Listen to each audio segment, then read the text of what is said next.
I make the power V over the top of their head, and they make a backswing, and they do something very different than most amateurs. What I don't want to see is I don't want to see you bracing into your feet and your legs and your knees, kind of clenching them together, and then not moving your hips at all. Their trail hip, their right hip, is going to replace, at the top of their backswing, the spot in which their tailbone used to be. Make some space here in the backswing, and have a spot to deposit that golf club back down on the downswing. It's going to make you hit draws all day long.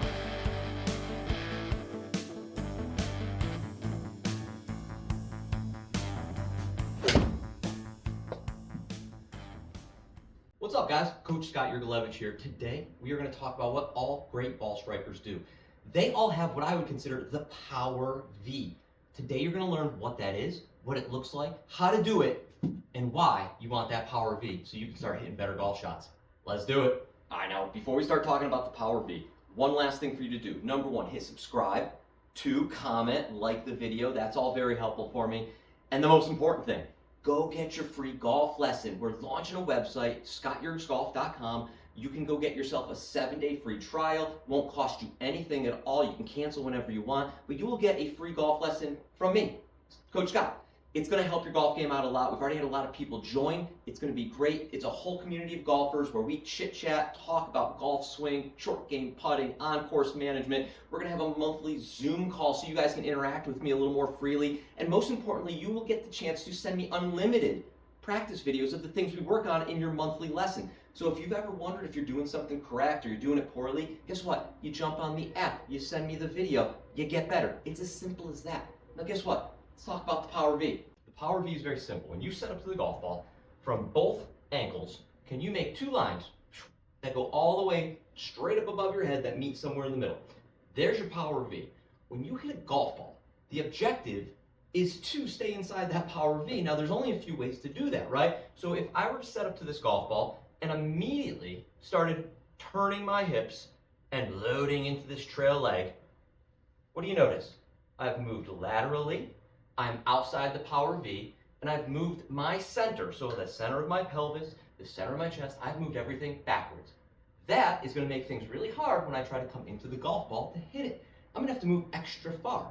What the best golfers in the world do, and you're going to see that here from Adam Scott, I make the power V over the top of their head, and they make a backswing, and they do something very different than most amateurs.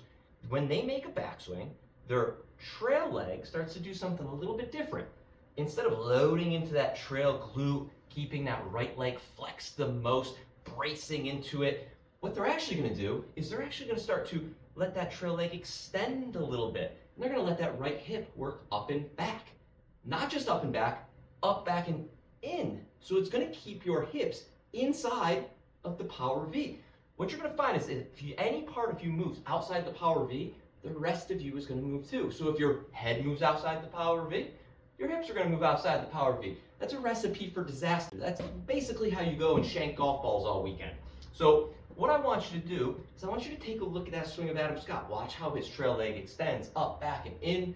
And then from the backside, this is a great view. This is a different golfer.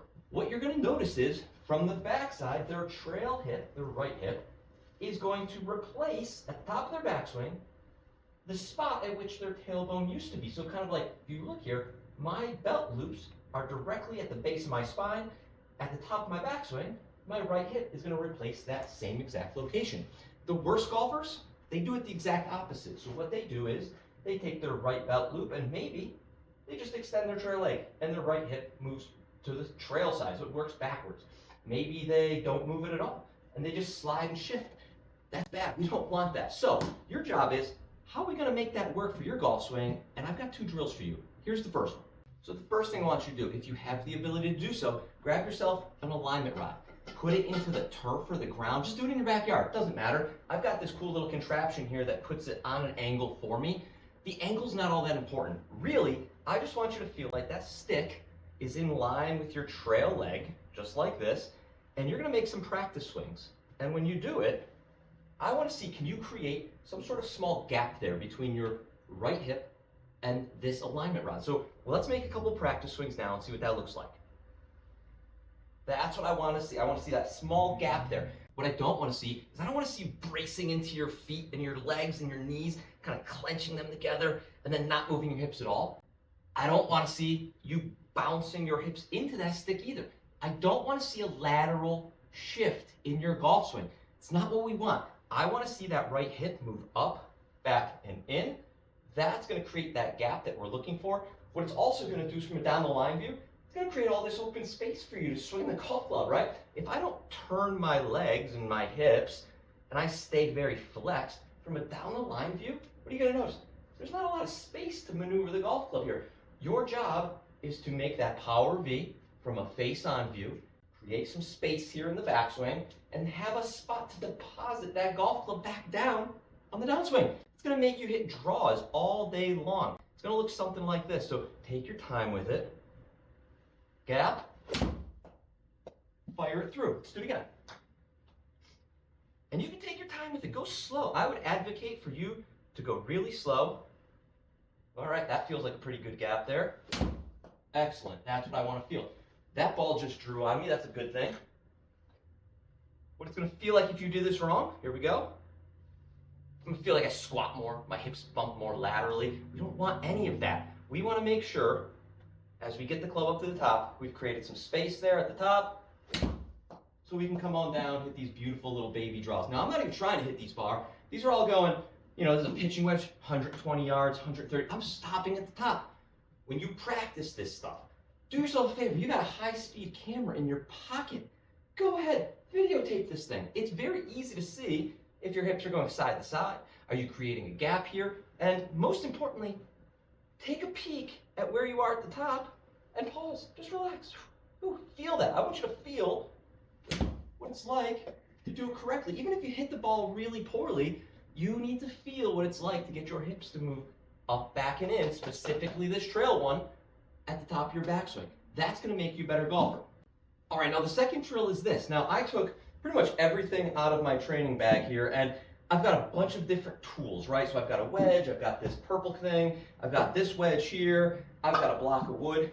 What I want you to do is I want you to feel what it's like to get your trail leg to extend in the proper direction. What do I mean by that? When my feet are pointed directly at the camera, just like this, I have a really hard time turning. Now, I could probably turn, and I could probably extend my trail leg, but when I do it, watch my right hip. It goes up and out. It goes away from the target. That's not how we turn. We do not want to turn like that. So what I'm going to recommend is turn your feet out a little bit. This is where I want you. I want your right foot turned out way more than you would think. In fact, most incredibly good golfers do this exact thing. So what I want you to do is turn your toes out, get this right foot, most importantly, turned out, so when you do extend your trail leg, it extends in the right direction, in line with that power V. So you're probably asking yourself, what is all this stuff on the ground? When I get you to do this drill, I'm going to have you take either a wedge like this, or you can stand on the grip of your actual wedge. I want you to stand there, foot turned out, and I want you to feel like your foot is banked a little bit. So when you do make your backswing, it's going to force that right hip to work up, back, and in. This is what it's all about. I need you to feel the right hip moving up, back, and in, so your hips are more forward at the top of your backswing, so they can be more forward as you hit the golf ball, so they can be more forward as you get into your finish. It's the only way you're going to hit good golf shots. So let's see, with this wedge here, I'm going to give this a whirl to move some of this out of the way. Here we go. So I want to extend my trail leg, push my hips forward, and get them the most forward I can possibly be. So let's kind of start moving around through some training aids here. You're probably wondering, how am I going to do it with a block of wood? Guess what? Just as simple. There you go. I'm going to bank my trail foot in. It's turned out slightly. Now, obviously, you're probably not going to bring a block of wood to the range, right? I use this for other things, putting, takeaway, but it's also a good way to work on getting the trail leg to work back up and in, right? So let's get that out of the way. You know, unless you work at a gym, you might not have one of these bad boys. Here we go. All right, bank it in. Here we go, up, back, and in. Perfect. Look at this, this is a clinic. Okay, we got the wedge now. Turn the wedge, kick it to the side, bring it back. It was a little less dramatic, right? A little more subtle. Here we go. Up, back, and in. Mushed it. There we go. And lastly, if you have none of those things, take a golf ball. Stick it underneath your foot. Probably the least dramatic of all your options, right? Take it, put it underneath your foot. Here we go. Trail hip extends up, back, and in. Every ball that I hit, I would guarantee, if the foresight picked it up, path would be in to out, face would be slightly close to the path, and I would draw every single one of those golf balls. And if you notice, not one, and I didn't really take much time to actually hit these balls, not one ball was hit fat. I did not hit a single shot ground first. Want to know why? Because my hips, the center of my hips, so if I took the 2 points of my hips and found the middle, the center of my hips was never, ever behind the golf ball. So what I want you to do is I want you to work on this at the range. Do some of these drills. And more important, click on the link right below in the video description and get yourself a free lesson. I just launched my new website, ScottYurgzGolf.com. Go on there, get yourself a 7-day trial, get yourself a swing evaluation. I want to work with you individually to see how good we can get you. We also have a community of golfers within there where you can ask questions about short game, putting, on-course management, anything you want. So your job is go online, go to ScottYurgzGolf.com, sign up for your free trial, and let's get some good swings out of you so you can hit draws like that every single time.